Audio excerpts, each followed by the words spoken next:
programa de hoje destaca: time definido e ofensivo. Galo prepara bola parada para vencer o Botafogo.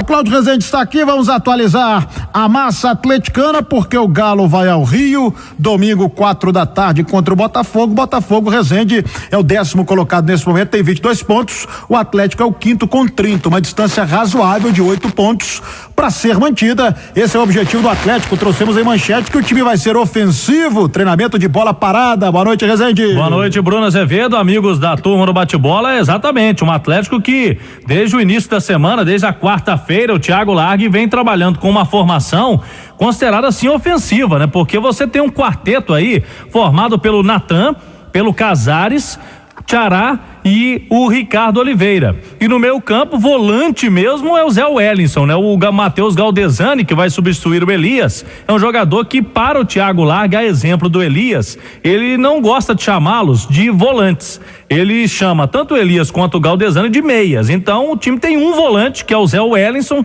de ofício, aquele marcador, e ali do meio pra frente muita gente para chegar na área do Botafogo. Eu falava contigo pra manchete essa questão de bolas paradas, porque hoje, no treinamento que a gente acompanhou há pouco na Cidade do Galo, antes da chuva, viu, Bruno? Conseguiu treinar antes da chuva, depois caiu muita água na Cidade do Galo. O técnico Thiago Largue deu ênfase a bolas paradas defensivas, aquelas cobranças de faltas laterais, porque o Atlético, depois da Copa do Mundo, ainda não conseguiu vencer como visitante no campeonato, e aqueles erros bobos que a gente vinha comentando aqui, que o Atlético vinha, principalmente ali no final dos jogos, 2 deles fora de casa, né? Contra o Palmeiras e contra o Bahia, de lances de bolas paradas que o time não se posicionou bem. Por isso o Thiago Largue está continuando com essa ênfase. Contra o Santos o time se portou bem, não deu essa bobeira não, mas de qualquer forma ele continua treinando isso, porque vem fazendo diferença. O Atlético às vezes não presta atenção nessa jogada e acaba o adversário aproveitando. Você citou aí 2 jogos pontuais do Atlético nesse primeiro turno do Campeonato Brasileiro, que será fechado domingo, que não podem sair da memória da comissão técnica e dos jogadores. O torcedor tem que esquecer, porque ficou amolado e ficou chateado. Mas a derrota para o Palmeiras nos acréscimos e o empate para o Bahia nos acréscimos, na circunstância em que tudo aconteceu nessas 2 partidas, dói demais no torcedor, e foram pontos preciosíssimos que ficaram para trás. Se você computar esse ponto do empate que estava saindo em Salvador, esse 1 ponto, depois os outros 2 que estavam aparecendo, são 4 pontos preciosos que ficaram para trás, que dariam hoje ao Atlético a condição de um 4º lugar no Campeonato Brasileiro. É verdade, o Thiago Largue falou isso, cerca de 4, 5 pontos que escaparam assim, de uma forma que não representou o desempenho do Atlético nos jogos. E agora o objetivo é esse, Bruno: vencer o jogo domingo, terminar o turno com 33 pontos, né? O Atlético está com 30, mesmo que não consiga o 4º lugar, porque vai depender do Grêmio na rodada, no Grêmio que está logo à frente, o Atlético seguindo com 33 pontos para uma pontuação de Libertadores aí para a sequência do campeonato. Nas contas do Domingos Sávio Baião, por exemplo, 33 pontos é uma pontuação interessante para a Libertadores. Para título, o Galo vai ter que melhorar no segundo turno. Você citava o Grêmio, tem um jogo duríssimo, é amanhã, 7h, dissemos isso aqui, contra o Corinthians em São Paulo. Pode tropeçar o Grêmio, e o Atlético vai entrar em campo sabendo já se há ou não o tropeço do Grêmio. Vamos ouvir o Thiago Largue, porque ele vai falar sobre o Casares, essa oportunidade do Casares, é hora do protagonismo do Casares, né? Mas antes, a pergunta para ele foi sobre o Ricardo Oliveira. O Ricardo Oliveira, a gente sabe da importância dele para o grupo do Atlético, uma contratação que deu certo, né? Essa a gente pode cravar que foi uma contratação boa da diretoria do Atlético, fez 2 gols contra o Santos, e a importância do seu camisa 9 no seu esquema tático, Thiago Largue. O Ricardo é um grande jogador, tecnicamente, taticamente muito empenhado, é um líder do grupo, né? É uma inspiração para os jogadores jovens aí que a gente tem, e é um jogador que também acolhe os estrangeiros que chegam aqui pra gente. Então é um jogador de muita importância no nosso time, dentro do que ele faz dentro e fora de campo.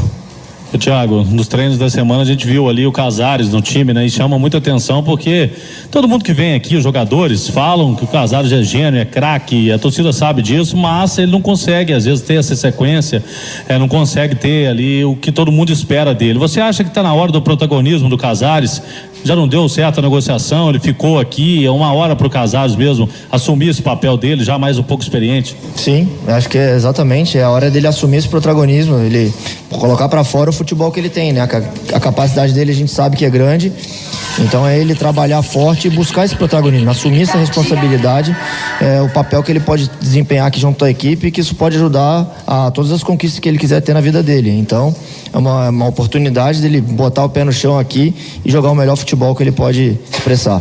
Ô Thiago, até em cima disso, fica uma desconfiança da torcida, e até a gente usa a rede social como termômetro, e a gente nota que alguns torcedores comentam o seguinte, que o Casares ele sai do banco, faz uma grande jogada, decide, quando ele tem a oportunidade de ser titular, ele acaba deixando a desejar e perde espaço novamente. Por que você acha que ele não consegue ter uma regularidade? Muito difícil a gente dar uma resposta assim. A gente vê ele trabalhando no dia a dia, vê ele se empenhando, mas sabe que do outro lado tem os adversários, tem os jogos aí. A gente espera que ele responda da melhor maneira e consiga ter uma sequência boa, sabe? A gente vê o trabalho dele no dia a dia, ele vem se empenhando, vem trabalhando. Eu acho que o que aconteceu recentemente, a questão da negociação, foi uma coisa que o prejudicou de uma forma ou de outra, porque o foco ali, a gente teve que tirar ele um pouco dos jogos, treino e tudo, para evitar uma possível lesão. E isso também mexe com a cabeça do jogador, né? O lado psicológico, o foco. Mas a partir do momento ele entrou ali com o Bahia, agora já entrou no último jogo, já foi bem de novo, né? Como ele fazia antes da parada, é um jogador importante. Ele foi titular na maioria dos jogos com a gente na temporada. Então ele reassumir agora e esperamos que ele esteja melhor do que nunca, que ele assuma esse protagonismo, que ele possa de fato ser um 10 do Atlético, transformando em tudo que a torcida espera dele. E além do Casares, o Natan, essa dupla, são dois jogadores muito técnicos, né? A bola vai chegar redonda, pelo que a gente imagina. Qual que é a sua aposta nesses dois jogadores aí para armar o time ali do Atlético, junto com o Tiará e o Ricardo Oliveira? A gente vê aí um quarteto ofensivo, né? Que fica bem definido, e a qualidade deles, mas não somente esses aí que estão para iniciar o próximo jogo, mas os outros que a gente também tem no banco, como o Tomás entrou na última partida, apesar de ter sido substituído, achamos que ele fez uma boa partida. A ideia de entrar com o Casares no intervalo foi muito mais por uma mudança tática, uma mudança que a gente achou que precisava mexer no jogo do que por uma má atuação dele, pelo contrário. E nos outros, Luan, que tem do outro lado, um jogador que também é super importante, enfim, Denilson, Eric, e aí todo o plantel que a gente tem, a gente espera contar bastante com o poderio ofensivo do nosso time, que é o ataque mais positivo da competição, mas esperamos continuar nessa frente e que esse mesmo grupo ajude a defesa, que a gente diminua o número de gols sofridos. Tá aí o Thiago Largue falando conosco na Itatiaia. A Prefeitura de Contagem prorrogou para o dia T. Bruno Azevedo. O Casares foi muito tema dessa coletiva aí do técnico Thiago Largue. Ele precisa, Claudio Rezende, parar de ser um jogador vagalume. Isso. Explode num jogo, apaga no outro, acende num jogo, apaga no outro. O Casares tem potencial, tem bola, a gente já sabe de tudo que o Atlético faz para a cabeça dele ficar no lugar. Ele precisa se convencer de que ele tem essa bola toda e de que ele é importante demais para o Atlético nesse momento. Tem que ficar ligado no 220 o tempo inteiro, Casares. Não pode ser um jogador quando começa como titular e outro quando entra durante as partidas. Tem que parar com isso. Tanto que o Atlético fez aí várias contratações nesse período de Copa do Mundo, Bruno. Eu não tenho nenhuma dúvida que o Casares pode ser, entre aspas, a grande contratação do Atlético, já que ele ficou, né? Se ele quiser jogar bola, ele pode fazer a diferença nesse segundo semestre. O Fábio Santos participou normalmente, se mostrou otimista, foi na sala de imprensa, disse que está pronto para retornar, falou que vai ter que conviver com uma dor que, segundo ele, é suportável no tornozelo, mas treinou o Fábio Santos e vai para o jogo. O time para domingo é o Vitor, Emerson, Léo Silva, Maidana, Fábio Santos, Zé Wellison, Galdesani, o Casares, Natan, o Tiará e o Ricardo Oliveira.